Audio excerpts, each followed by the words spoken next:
Hi, welcome to my classroom. My name is Annette Simpson. I teach 7th grade life science here at McCluskey Middle School in Marietta, Georgia. Today I'm going to share with you a couple of guided inquiry lessons.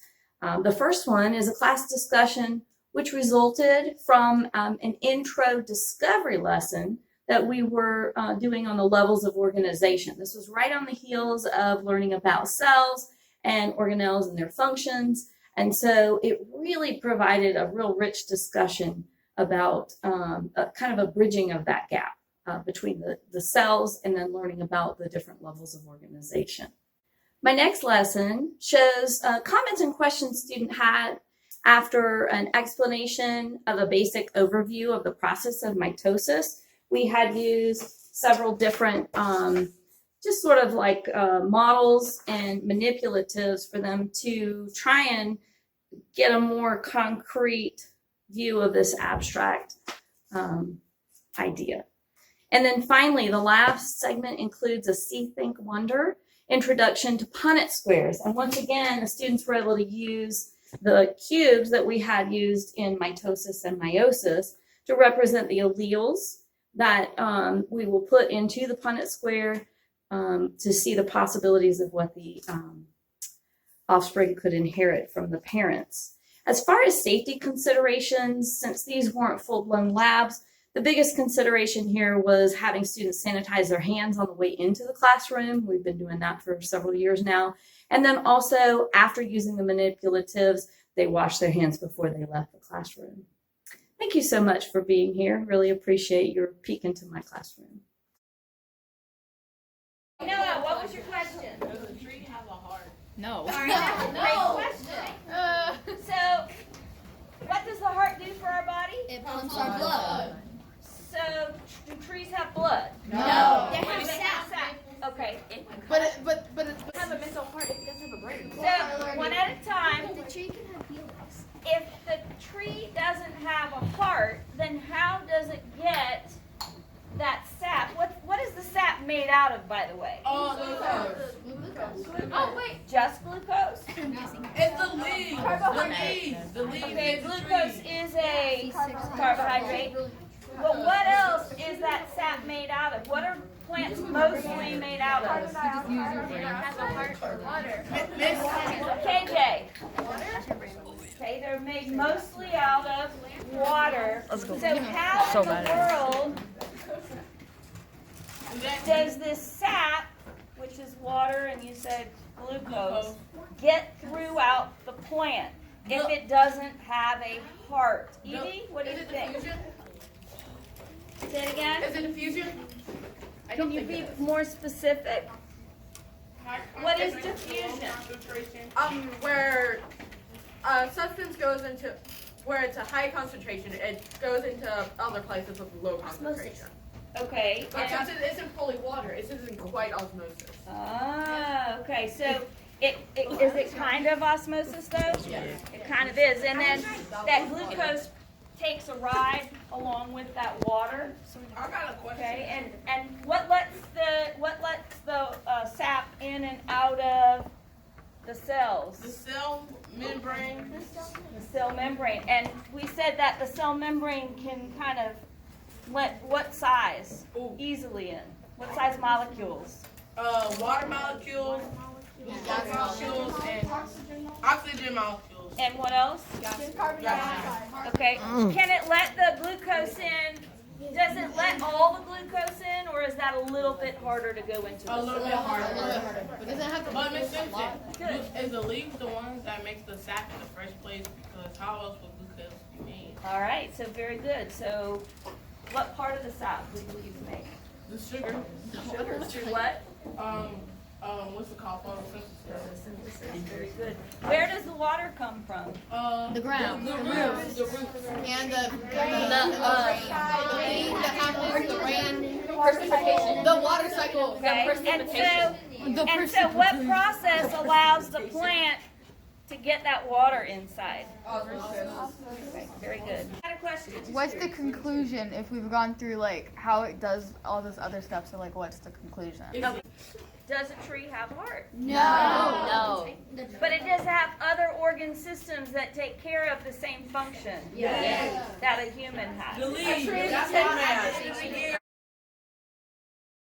So you've got the 96 chromosomes, and then they go through that PMAT process. Remember this, the doubling up is the prophase, and then the metaphase, and the anaphase, and the telophase, and boop, cytokinesis happens. And that is where the cells split apart and they become two brand new cells. Okay, two brand new cells. And how much or how many chromosomes are in these two new cells? Addie? 46. And compare that to the original. Compare that to this original cell, because we said it was like a muscle cell. Okay, Merrick says exact same. What do you think? You think exact same? So what do we call that? A clone. So this should and this should look exactly like that original. Madison? So, how would a mutation occur in a chromosome? So that's an excellent question. So I want you to imagine that there are 1,000 of you writing notes from this board. Do you think out of all 1,000 people, everybody's going to write down the notes correctly? No. There's going to be a coding error or a transcription error, and that happens in your cells on that level too. It doesn't happen all the time for every single cell, but it does happen. Okay, Merrick? So when people say like when you were one little cell or something, that's not technically true because you are technically always two cells, an egg cell and a sperm cell. Okay, very, very good point. And let's hold that thought because we're gonna pick that up in just a second. Adam? But mutation can also be influenced by things like radiation, high temperatures, cool temperatures. Absolutely. You can have an environmental effect on the DNA, and it could definitely cause that kind of mutation. Very good point. Thank you for reminding me. All right, so we've got this clone here, and then what happens to these cells? They reproduce? Okay, so they start the cycle all over again. Okay, they live their little cell lives, doing their little cell functions. The organelles do their thing, and then at some point, boom, like Matthew said, they're going to reproduce again. So from this one, you have two. From that two, at some point, you'll have? 4. And from that 4, at some point, you'll have? 8. Sarah, from 8, then at some point, you'll have? And then from 16? 32. And this could go on and on and on until all of a sudden, you are no longer a single-celled fertilized egg. You have become a trillion-celled human being going through this process of mitosis. That's pretty amazing. So, if our cells go through mitosis to reproduce, does that mean that we reproduce asexually? So our body grows asexually, yes. It's an excellent question. We are made, a new baby, human baby is made through sexual reproduction, but a new human baby will grow through asexual reproduction. So that is correct, yes. We are going to be using a science tool to try and figure out what the possibilities of offspring inheriting traits from their parents will be. And that possibility, we're going to call it a math word. Anybody know what another word in math would be for possibility? Noah? Positive. Okay, a positive possibility, all right. Victoria? A solution, okay, that's a good guess. Aya? A probability. So what do you know about probabilities from math? What do you know from probability? It's got a bunch of like percentages and stuff. A bunch of percentages and stuff, okay? Callum? Different variables can change the result. Okay, different variables can change the result. Show it. Chance of something happening. It's the chance of something happening.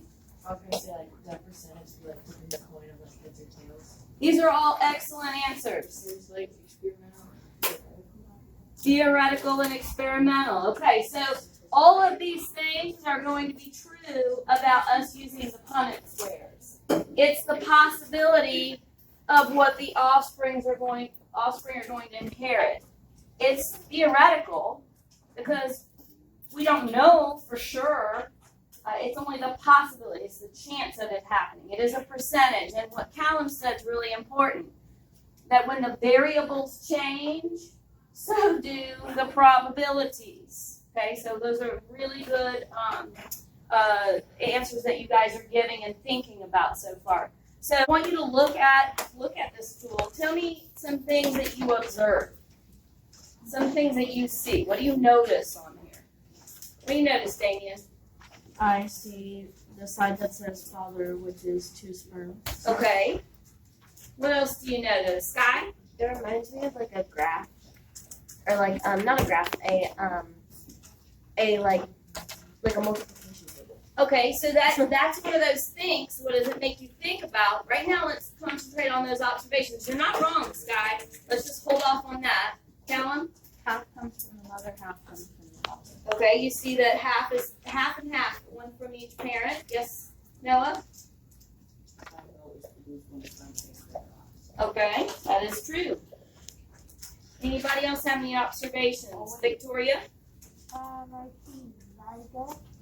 Okay, you see zygote, and Noah just mentioned that's made from an egg and a sperm that come together. What else did you want to add, Noah? Why is it 2 of each? Why is there 2 of each? That's one of your wonder questions. Hold off on your questions. Any other observations? All right, now, Sky, what does it make you think about? You said it makes you think about a multiplication table. Very interesting. Gary. I just think in 4th grade, we use this to like multiply like double or triple digit numbers. We use this to really fun. Okay. Anybody else have anything there makes you think about? Noah? Makes me think about an equation. Okay, an equation. Good. All right, what are some questions? What do you wonder about this? Back to Noah. Why is it 2 of each? Why is there 2 of each? And you mean 2 father and 2 mother? Okay. And 2, why is there 4 of them? Why are there 4 down here? Okay. Does that mean it's like fertile twins? Or like, what was those like twins that are like opposite? Fraternal. Yeah, since there's like 2 of each, would that make them fraternal twins? Okay. Would it make them fraternal twins? Vincent? Does it involve dominant or recessive traits? Okay. Does it involve dominant and recessive traits? Anybody else have any other things that makes you wonder? Dang it, never mind. Okay. All right, so let's start off with going backwards for a moment to meiosis. Off with whatever trait, whatever alleles in the chromosomes, that everything was doubled. And then what happens? It splits up. Splits apart, and then what happens? Next phase. Everybody. It splits again. Okay. So I want you to observe what you have down here. Don't think so much about the other phases of meiosis. Look at the end point. And this is either sperm or egg, right? So if I'm going to represent what the offspring could inherit, I have some duplicates here, don't I? Yeah. Duplicate sperm and duplicate egg. Okay. Technically, they're not 100% duplicates because every sperm and egg are unique. But we can say in general, if there were no necessarily any mutations, we could represent the sperm, Noah, with these two cells, or we could represent it with these 2 cells. And it looks like this one would be similar to that one, Aya, and it looks like this one would be similar to that one. Do you agree? Yes. Okay, so if we're going to use a Punnett square to help us model what the offspring could inherit, over here, we'll call this, I said sperm, so we'll call it father. And I'm going to go through this same process and have for mom, where we have two types of eggs. Okay, so we'll put mom's two types of eggs here. So everybody follow me so far? Yes. Yeah, any questions so far? No. All right. Now, what do we know about alleles? How do we represent them? Gary. Okay, and the uppercase represents a what? Dominant trait. Lowercase represents a Recessive. all right. Now, what do we see here? What do we have for mom's eggs? A dominant and a recessive. I'm going to move the cubes up here, and I'm going to go ahead and put mom's alleles. What letter should we use? We don't even know what trait we're coding for. So what trait should we code for here? Claws. Hair. Claws. Claws. Oh no, hair. Hair. Yeah. Okay, and in humans, hair is a little bit more complicated than just one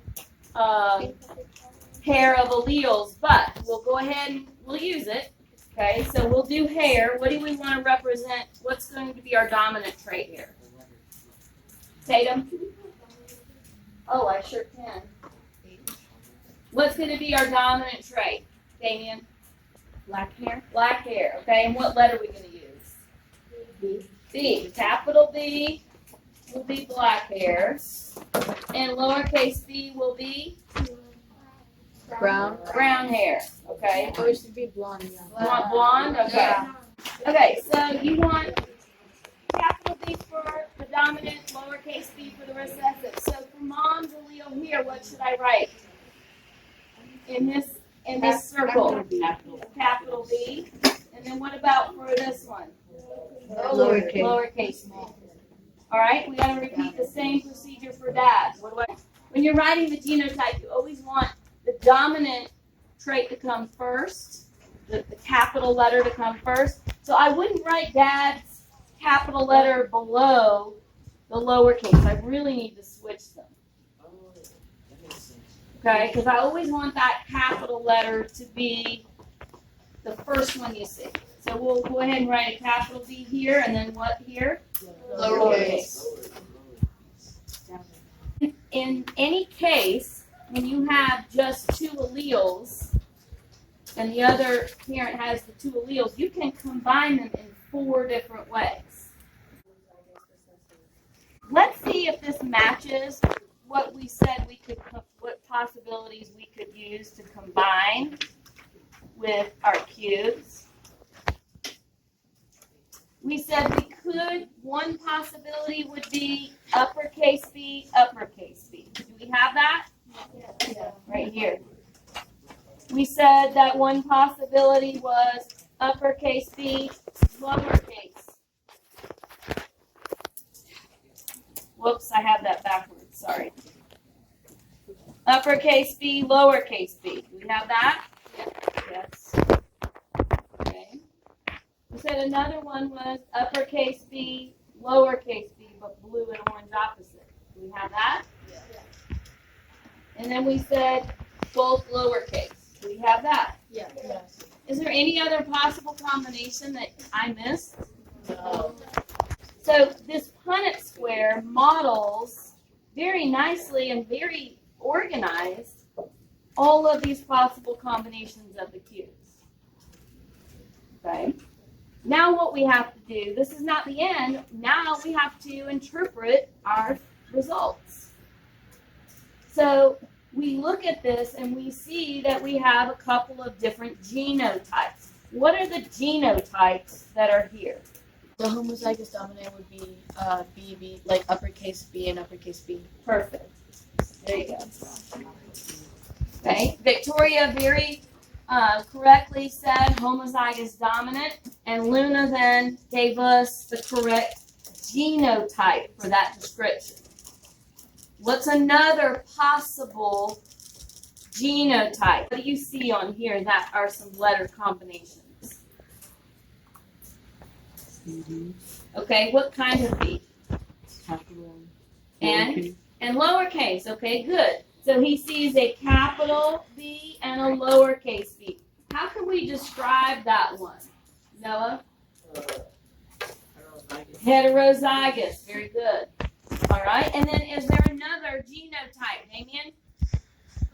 2 lowercase b's. 2 lowercase b's. And how do we describe that one? Lila? Homozygous recessive. Excellent. So those are the genotypes. What about the phenotypes? What phenotypes, Aya? What's one of them? Black hair. Okay. Black hair. And what's the other possibility, Gary? Blonde hair. Now, we haven't yet figured out the probability. We've looked at the possibilities. We see what the offspring could inherit. But now we've got to talk about what's the probability of the offspring inheriting these specific traits. How are we going to do that, Callum? For example, since there's 4, it's most likely to be heterozygous, and the 75% chance. Excellent. Did you guys understand what she just said? Yes. That's very well stated. So she said that each of these squares is worth 25%. Because she knows when you talk about percentages, you're looking at the total being what percent? 100. So each of these squares is worth 25. And so she said that each 3 of these squares have a dominant allele. And what do we know about at least one dominant allele? What's going to happen when you have at least one dominant allele, Vincent? Okay, when we're talking about complete dominance, which that's what we're doing right now. We haven't gotten to co or incomplete yet. So this offspring has a 75% chance of having what color hair? Black hair. What percent chance of having blonde hair? 25. 25. Do our percentages change if we're looking at the genotypes? Yes. Well, it depends, like, what the genotypes are. Very good. Because, like, if they all had BB, well, I mean, if the father and the mother had BB, then it'd be, like, 100% black. Well, if they both had black hair. Okay. So in this case, for the offspring to receive the genotype, what are the percent chances in the genotype? In the genotype? Mm-hmm. What's the chance it'll receive this genotype right here? Capital B, capital B. Oh, that's 25%. And then what's the possibility of the offspring receiving a heterozygous genotype, everybody? 50%. How'd you get 0? I don't even know how to say it. Okay. All right, and then what's the possibility of the offspring receiving the lowercase b, everybody? 25%. 25%. All right, let's total that up. You always want your total to be what? 100. 25 plus 50 plus 25. 100. Down here with the phenotype. 75 plus 25. 100. Okay, any remaining questions? Callum. What if one of the parents was homozygous? Would that change the probability? Oh, that's a great question. Let's do this. Make yourself a little Punnett square in your journal. Callum said, what if one of the parents was homozygous and you said dominant? Just either. Either one. Okay, we'll start off with homozygous dominant. So mom is going to be homozygous dominant. What am I going to put down this column for mom's allele? Everybody. Okay? Basically in math, you've heard of distributing, right? Basically, that's what we're doing. We're distributing the alleles to each offspring. In this case, for the genotypes, what are the possible genotypes here? What's one of them? Aya? What kind of bee? Dominant. Okay, one dominant. Okay, so we call that homozygous dominant. So that tells me 2 capital B's. What's the other possibility, Gary? Okay, what's another way to describe that, Izzy?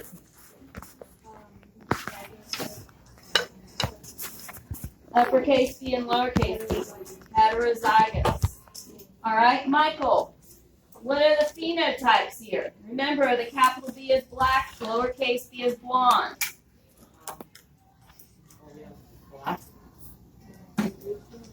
We have any other phenotype? Yes. What? We have blonde.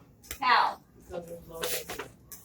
And to get lowercase b, to get blonde, you have to have how many lowercase b's? So, We have 2 lowercase b's here. yes. Where? B right there. Are the lowercase b's together here? Oh no. Are they together here? No, we should work together. So can we have a blonde baby in this case? So what is the percent chance the baby will have black hair for this cross? 100% chance. And then their genotype is what kind of chance? 50-50. Does that answer your question, Callum? But what about Tatum? How would you know what he's heterozygous for? Okay, what does the story say? That SpongeBob is heterozygous for his square shape. Okay, and so Dominant heterozygous? what do we know about heterozygous and the dominant trait? If you're heterozygous, which trait do you show? Dominant So what is the dominant trait here? square. Square shape. And like Sponge says he is round. Would she be recessive or Yes. would 100% or 50? Well, what is it asking about? Okay, and what are your genotypes? Capital B lowercase b. Is that all the same? Then do any of the other zygotes have anything different? So it would have to be 100%, wouldn't it?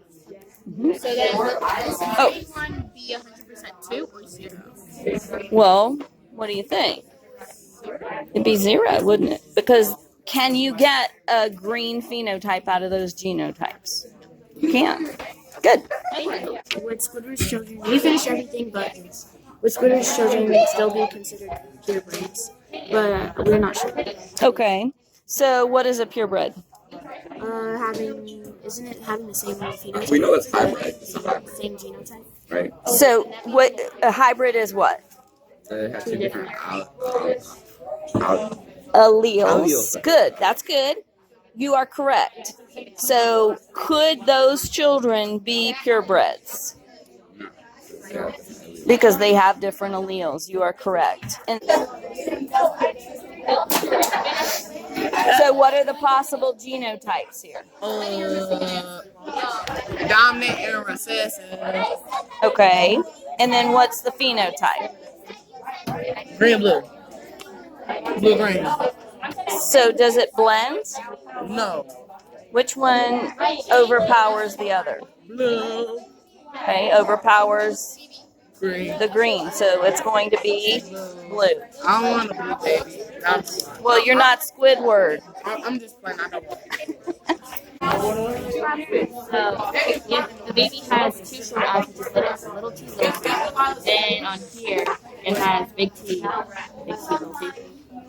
And, like, the big T, little T can't make a, what is it? Recessive? Yeah, it can't make a recessive one. So, Because big T or Tall eyes is dominant to short eyes. And the baby has a short eyes. And the short eyes so like if they did make a mistake, like how did they make that mistake?